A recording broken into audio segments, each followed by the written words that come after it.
Hello friends, welcome back once again on our YouTube channel learn together.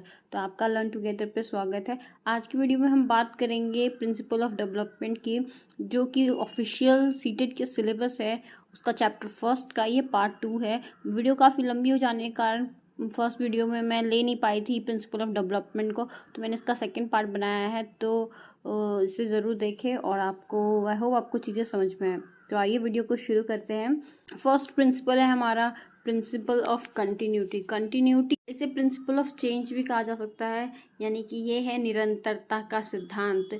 इसके according कि development क्या है, वो एक कंटिन्यूस प्रोसेस है। स्टार्ट कहाँ से होती है? आपके कंसेप्शन से, जब आप अपने आपकी मदर आपको कंसीव करती है या जब आप कंसीव होते हैं तब से ये शुरू होती है। और एक ये लाइफ लॉन्ग प्रोसेस है जो जीवन पर्यंत चलती रहती है। कहाँ से चलती है? वूम टू टूम जाती है, यानी कि गर्भ से कब्र तक का ये सफ़र है। इन प्रिंसिपल है हमारा प्रिंसिपल ऑफ इंटीग्रेशन, यानी एकीकरण का सिद्धांत।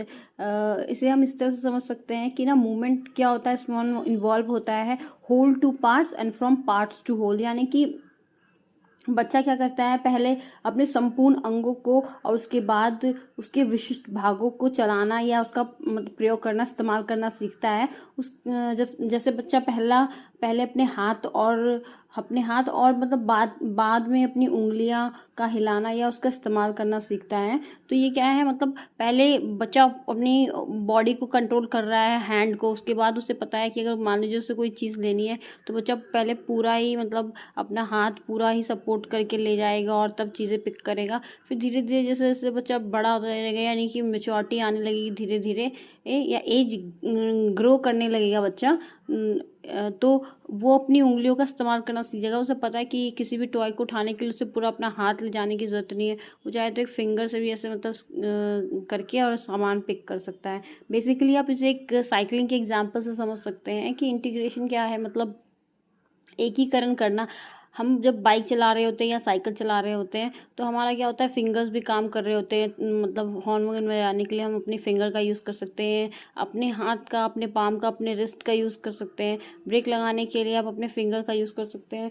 आपकी आंखें देख रही होती है, माइंड फोकस्ड होता है, आप सुन सकते हैं, ब्रेक लगा सकते हैं, गियर आप ऑन कर सकते हैं। बहुत सारी चीज़ें एक साथ आप कर पा रहे हैं। तो वो क्या है, आप अपने होल पार्ट्स को भी यूज़ कर रहे हैं, और जहाँ पे आपको सिर्फ कुछ पार्ट को यूज़ करने की ज़रूरत है, जैसे कि हैंड को सिर्फ यूज़ करने की ज़रूरत है या फिर थंब को सिर्फ यूज़ करने की ज़रूरत है just to blow the horn, तो आप ईजिली उसे कर सकते हैं। तो एकीकरण का सिद्धांत यही कहता है कि होल टू पार्ट्स भी आप जा सकते हैं एंड पार्ट्स टू होल भी जा सकते हैं।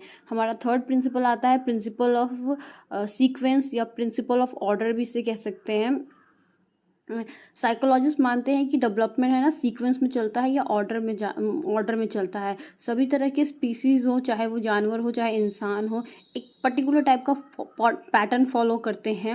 ये पैटर्न जर्नल है और सबके लिए एक जैसा है। यानी कि कोई भी बच्चा हो, चाहे हमारे देश का हो, फॉरेन कंट्रीज़ का हो, या एनिमल्स में हो चाहे ह्यूमंस में हो, किसी भी स्पीसीज़ का हो, किसी भी जाति का हो, किसी भी प्रजाति का हो, किसी भी देश का, किसी भी राज्य का हो, सारे बच्चों का जो डेवलपमेंट पैटर्न है वो सेम होगा, जर्नल होगा। कि सभी बच्चे पहले क्या करेंगे, पहले वो अपना सर कंट्रोल करना सीखेंगे, फिर वो धीरे धीरे बैठना सीखेंगे, फिर वो क्रॉल करना सीखेंगे, फिर चलना सीखेंगे, फिर दौड़ना सीखेंगे। ऐसा नहीं है कि किसी एक के लिए ये अलग हो, पहले बच्चा चलना सीखे फिर उसके बाद बैठना सीखे। तो ये क्या है, सीक्वेंस फॉलो करती है और सब कुछ एक सीक्वेंस में ही चलता है। हमारा फोर्थ प्रिंसिपल है प्रिंसिपल ऑफ इंडिविजुअल डिफरेंसेस, व्यक्तिगत विभिन्नताओं का सिद्धांत। पूरी साइकोलॉजी है ना, हेरिडिटी और एनवायरनमेंट पे बेस है। यानी कि आपके जीन्स और आपके माहौल जिसमें आप पले बड़े हो, genetics makes us different from each other. हम सब अपने आप में ही ना यूनिक है। हम जैसा इस दुनिया में कोई दूसरा नहीं है। भले ही लोग कहते हो कि हाँ आपके जैसा मैंने उसे देखा था, या उसकी ऐसी है वैसी है, आंखें है, ये है वो है, little things can match, but totally कोई भी इंसान किसी के जैसा नहीं हो सकता। हम सब अपने आप में बहुत ही यूनिक है। भले ही हम सब लोग एक इंडिविजुअल पैटर्न को फॉलो करते हैं, इंडिविजुअल पैटर्न को फॉलो करते हैं, लेकिन हम सब क्या है, यूनिक है, अलग है। जैसे कि क्लास में 30 बच्चे हैं, तो भले ही वो सेम एज ग्रुप के हो, सेम क्या कहते हैं, क्लास में पढ़ रहे हो, सेम टीचर से पढ़ रहे हो, लेकिन उनकी बौद्धिक क्षमता जो सोचने समझने की मतलब शक्ति है, वो सबकी अलग अलग है। कुछ बच्चे बहुत जल्दी सीख जाते हैं, कुछ बच्चे बहुत देर से समझते हैं। तो मतलब यूनिफॉर्म पैटर्न होने के बाद भी हम एक दूसरे से भिन्न हैं, एक दूसरे से अलग हैं। फिफ्थ प्रिंसिपल है हमारा प्रिंसिपल ऑफ डेवलपमेंट का, development proceed from general to specific. General से स्पेसिफिक की ओर जाता है, यानी कि सामान्य से विशिष्ट की ओर जाता है। यानी कि पहले क्या है, बच्चा मतलब जर्नल चीज़ें सीखेगा या समझेगा, फिर उसके बाद धीरे धीरे वो स्पेसिफिक की तरफ जाएगा। फॉर एग्जांपल मैथ्स वगैरह में आप देख सकते हैं कि टीचर क्या करता है, जो छोटी क्लास के बच्चे होते हैं उन्हें हर चीज़ पहले समझाता है, फिर उसके बाद एग्जाम्पल से समझाता है। और बड़ी क्लासेस में क्या होता है कि बच्चे को क्या किया जाता है, पहले ही एग्जाम्पल दे दिया जाता है कि उसके बाद फिर बाकी उस पर बेस्ड सारे क्वेश्चन कराया जाता है। बेसिकली मैथ्स वगैरह में ये मतलब थोड़ा यूज़फुल होता है। जर्नल एक्टिविटीज़ होती है ना, हमेशा स्पेसिफिक एक्टिविटीज़ को ना प्रिसीड करती है। फॉर एग्जांपल कि एक फीटस होता है, वो पहले पूरी बॉडी मूव करना सीखता है, जर्नल रिस्पॉन्स करना सीखता है, फिर धीरे धीरे स्पेसिफिक रिस्पॉन्स करना सीखता है। लैंग्वेज डेवलप्ड होती है बच्चे की, तो बच्चा क्या करेगा, पहले बैबल करना ही सीखेगा, फिर धीरे धीरे वर्ड्स बोलेगा, फिर लेटर्स बोलेगा, फिर क्या कहते हैं, एक सेंटेंस बनाता है। बच्चे क्या होते हैं, वो ना लार्ज ऑब्जेक्ट होते हैं, यानी कि जो जर्नल है, सामान्य है, जो इजीली कैचेबल है, वो उन पे उनका ध्यान पहले जाता है, और उसके बाद में स्मॉल चीज़ें पे यानी कि स्पेसिफिक ऑब्जेक्ट्स पे जाता है। जैसे कि फॉर एग्जांपल आप एक रूम में रखते कोई सामान, तो बच्चे का सबसे पहले ध्यान कहाँ जाएगा, जो बड़ी बड़ी चीज़ें यानी कि जो सामान्य है, जो ईजिली विजुअल, उसके बाद स्पेसिफिक चीज़ों पे उनका ध्यान बाद में जाएगा, जैसे जैसे वो एज बढ़ेगा, या फिर मतलब जैसे जैसे उनकी मेंटल मतलब एबिलिटी स्ट्रांग होती जाएगी, उस हिसाब से फिर बच्चा क्या करता है, जर्नल टू स्पेसिफिक जाता है। फॉर एग्जांपल मैथ्स वगैरह में टीचर क्या करती है, छोटी क्लास के बच्चों को वो पहले सब कुछ चीज़ें समझाती हैं, उसके बाद फिर एग्जाम्पल देके फिर समझाती है। और बड़ी क्लास में क्या किया जाता है, पहले ही फॉर्मूला दे दिया जाता है, और फिर उसके बाद कहा जाता है कि आप बाकी के क्वेश्चन इस बेस पे सॉल्व कर सकते हैं। तो वहाँ पे क्या जाते हैं हम लोग, स्पेसिफिक टू जर्नल चले जाते हैं, नहीं कि विशिष्ट से सामान्य की ओर चले जाते हैं। और छोटी क्लास के बच्चों के लिए हम सामान्य से विशिष्ट की ओर जाते हैं, यानी कि बच्चे क्या होते हैं, पहले जर्नल चीज़ें पे ज़्यादा फोकस करते हैं, सामान्य चीज़ों पे, उसके बाद स्पेसिफिक चीज़ों पे। सिक्स प्रिंसिपल है हमारा principle of spiral versus linear advancement. इसे हिंदी में बोलेंगे वर्तुलाकार बनाम रैखिक व्यवस्था का सिद्धांत। यानी कि ये डेवलपमेंट क्या है, वो लाइन में नहीं होता है, मतलब कंटिन्यूअस एक सिरे में चलने वाली चीज़ नहीं है कि लगातार बढ़ रही है तो बढ़ती ही जाएगी, बढ़ती ही जाएगी, या मतलब सीधा चलती जाएगी, चलती जाएगी। वो स्पाइरल में है, यानी कि कभी बढ़ेगी, कभी घटेगी, कभी बढ़ेगी, कभी घटेगी। आप कुछ चीज़ सीखेंगे लाइफ में, या फिर मतलब कुछ चीज़ों का आपके अंदर विकास होगा, फिर वो धीमी हो जाती है, फिर एक पर्टिकुलर टाइम के बाद लो चली आती है, फिर उसके बाद उसमें इंक्रीजमेंट आता है, यानी कि अपराइज अपराइज अपराइज होता रहता है। या फिर हम बोल सकते हैं स्पाइरल में चलती है, घुमावदार है, ये घूम घूम के मतलब चलती है, कंटिन्यूस नहीं चलती है, डायरेक्ट नहीं है, एक लाइन में नहीं है कि सीधी मतलब चल रही है तो चलती ही जाएगी। प्रिंसिपल 7 है हमारा growth and development is a product of both heredity environment. तो it's very true and it's very important also. Guys पिछला भी जो हमने प्रिंसिपल पढ़ा था, स्पाइरल वर्सेस लीनियर एडवांसमेंट, ये प्रिंसिपल भी बहुत इंपॉर्टेंट है। इससे प्रीवियस ईयर के बहुत सारे क्वेश्चन पूछे गए हैं इस प्रिंसिपल से। तो हम बात कर रहे थे growth and development is a product of heredity environment. तो जी हाँ, बिल्कुल सही है ये। सातवां प्रिंसिपल कहता है कि हेरिडिटी क्या है, वो सारे ट्रेड्स ऑफ बिहेवियर हैं जो हमें अपने पेरेंट्स से मिलता है, या मतलब एक बच्चे को मिलता है, जो कब से प्रेजेंट होता है, बर्थ के टाइम से प्रेजेंट होता है, जो हम इनहेरेंट करते हैं अपने पेरेंट्स से। और एनवायरनमेंट क्या है, वो माहौल जो हमें दिया जाता है, हमारा पालन पोषण किस तरह से किया जाता है, किस तरह का एनवायरनमेंट दिया जाएगा, तो उस पर चीज़ें डिपेंड करती है। तो डेवलपमेंट और ग्रोथ है ना, वो हेरिडिटी और एनवायरनमेंट पर डिपेंड करती है। फॉर एग्जाम्पल आप इससे समझ सकते हैं कि एक स्पोर्ट्समैन का बच्चा है, तो उसके अंदर जो स्पोर्ट्स की जो क्वालिटीज़ है वो अपने वो जीन्स में लेके आया है, तो चांसेस क्या है कि वो भी एक अच्छा स्पोर्ट्स पर्सन बन सकता है, क्योंकि उसके जीन्स में वो है। लेकिन अगर हम उसे अच्छा एनवायरनमेंट ना दें तो उसकी जो हेरिडिटी है, मतलब उसके अंदर जो जीन्स है, जो हेरिडिटी मतलब मुझे मिली है, इनहेरेंट किया उसने अपने पेरेंट्स से, तो उसका कोई यूज़ नहीं है। तो ये दोनों क्या है, एक दूसरे पे पूरे के पूरे मतलब एक गुणन फल है डेवलपमेंट दोनों का, हेरिडिटी का और एनवायरनमेंट का। अगर कोई बच्चा है वो पढ़ने में होशियार है और उसको अच्छा एनवायरनमेंट ना दिया जाए, ऐसे माहौल में रखा जाए जहाँ पे बच्चे पढ़ते ना हो, लड़ाई झगड़ा मारपीट करते हो, तो बच्चा क्या करेगा, वो उसका ध्यान भी मतलब स्टडी से डाइवर्ट होगा और वो भी इन सब चीज़ों में इंगेज हो जाएगा। तो ग्रोथ के लिए ना हेरिडिटी और एनवायरनमेंट दोनों ही बहुत इंपॉर्टेंट है।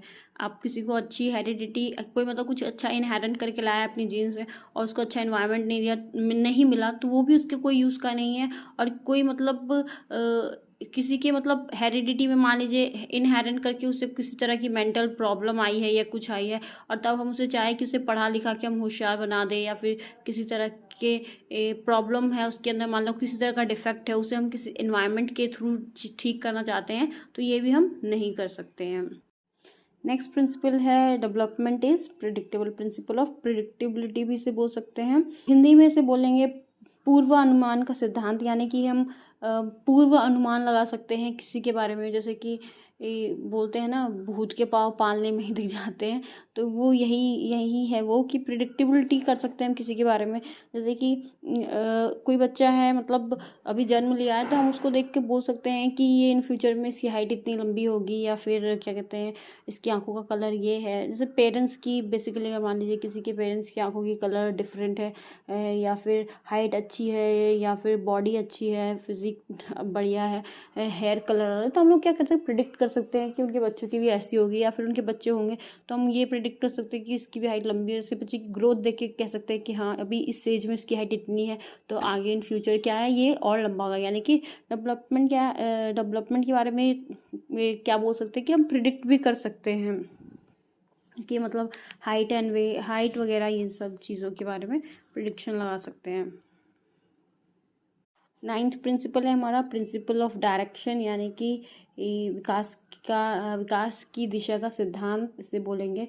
गाइस इसमें 2 पॉइंट है ना, बहुत इंपॉर्टेंट है, वेरी इंपॉर्टेंट, और ये पेपर में भी बहुत बार आ चुका है, बहुत इंपॉर्टेंट है। क्वेश्चंस इससे बहुत सारे बने हुए हैं प्रीवियस ईयर का, चाहे वो सीटेट हो, यूपी टेट हो, एसटेट हो, या बाकी कोई भी एग्जाम हो टीचिंग रिलेटेड। तो आइए देख लेते हैं। फर्स्ट है cephalocaudal and second is proximal distal. तो सेफेलोकॉर्डल क्या होता है, सिरोपदोमुखी होता है, इसे बोलते हैं विकास। यहाँ पे सिर से पैर की ओर जाने वाले मतलब विकास की बात करती है। यानी कि पहले सिर को बच्चा कंट्रोल करना सीखता है, फिर धीरे धीरे आर्म्स को, फिर लेग्स को, तो इस तरह से मतलब होता है सेफेलोकॉर्डल, यानी कि सर से पैर की ओर जाने का, हेड टू टो जाता है ये। और प्रॉक्सिमल डिस्टल का मतलब होता है समीपस्थ दूरस्थ विकास, जो कि केंद्र से बाहर की ओर जाती है, यानी कि मिडिल टू आउटवर्ड जाती है। पहले बच्चा आर्म्स के मसल्स को कंट्रोल करना सीखता है, फिर धीरे धीरे हैंड के मसल को, फिर हाथ के मसल से, फिर उंगलियों को, और फिर आपके मतलब यहाँ तक जाता है, फिंगर्स तक जाता है, यानी कि सेंटर टू पेरीफेरी तक जाना, यानी बॉडी का केंद्र, यानी हार्ट टू बाहर, जैसे हमारा पेरीफेरी यानी कि आउटरवर्ड्स क्या है, जहाँ पे हमारी बॉडी समाप्त हो रही है, तो हमारे फिंगर टिप्स है। तो सिमोडिस्टल क्या है, सेंटर टू आउटवर्ड जाते हैं, यानी कि केंद्र से बाहर की ओर जाना होता है। यानी कि पहले सेंटर यानी कि हार्ट से बाहर की पेरीफेरी तक आपके जाना, यानी फिंगर टिप्स तक बच्चा का कंट्रोल जाता है। 10th प्रिंसिपल है आज का लास्ट प्रिंसिपल, कि क्या है, development there is a constant interaction between all the factor of development. Development में हमने 4 डोमेन पढ़े थे, और चारों डोमेन के साथ हम काम करते हैं। डेवलपमेंट क्या है, 4 डोमेन के साथ मिलकर काम करता है, जैसे सब इंटर रिलेटेड है, एक दूसरे से इंटरडिपेंडेंट भी है। एक डोमेन सही तरीके से डेवलप्ड होगा तो सभी अदर बाकी डोमेन्स पे भी इसका असर पड़ता है। जैसे कि हमने क्या क्या पढ़ा था, डेवलपमेंट के 4 डोमेन्स कौन कौन से हैं, physical development, cognitive development, emotional development and social development. तो ये सब क्या है, एक दूसरे से इंटर रिलेटेड है। अगर बुद्धि का विकास सही ढंग से होगा तभी आप इमोशनली स्ट्रांग हो पाएंगे या फिर सामाजिक तौर पे भी विकास कर पाएंगे। या फिजिकल डेवलपमेंट आपकी अच्छी होगी तभी आप क्या कर सकते हैं, कॉग्निटिव डेवलपमेंट को प्राप्त कर सकते हैं। यानी कि आपकी आपकी बॉडी फिजिक्स सब बढ़िया है, आँख आँख से आप देख पा रहे हैं, सुन पा रहे हैं, सोचने समझने की क्षमता बराबर है, हाथ पैर सब ठीक ठाक है, तो क्या होगा फिर जब आपकी ग्रोथ होगी तो आपका जो मेंटल लेवल है वो भी काफ़ी स्ट्रांग होगा, वो भी काफ़ी अच्छा होगा। अगर आप मेंटली स्ट्रांग है, चीज़ों को सही तरीके से देख पा रहे हैं या डील कर पा रहे हैं, तो आप क्या कहेंगे कि कोई सा भी इमोशनल विकास होता है यानी इमोशनल डेवलपमेंट, वो क्या कर सकते हैं आप किसी भी चीज़ को लेके सही गलत के बीच के मायने हैं वो ईजिली समझ सकते हैं। आप समाज के लिए भी बहुत सारी चीज़ें कर सकते हैं, सही गलत के बीच का फ़र्क पता कर सकते हैं, क्या सही है और क्या गलत है, क्या गुड एथिक्स में है, क्या बेटर है, आप इस वे में डिफरेंस कर सकते हैं। तो क्या है प्रिंसिपल, ये क्या है, अंत संबंध का सिद्धांत है। ये सब क्या है, इंटर रिलेटेड है, इंटरडिपेंडेंट है।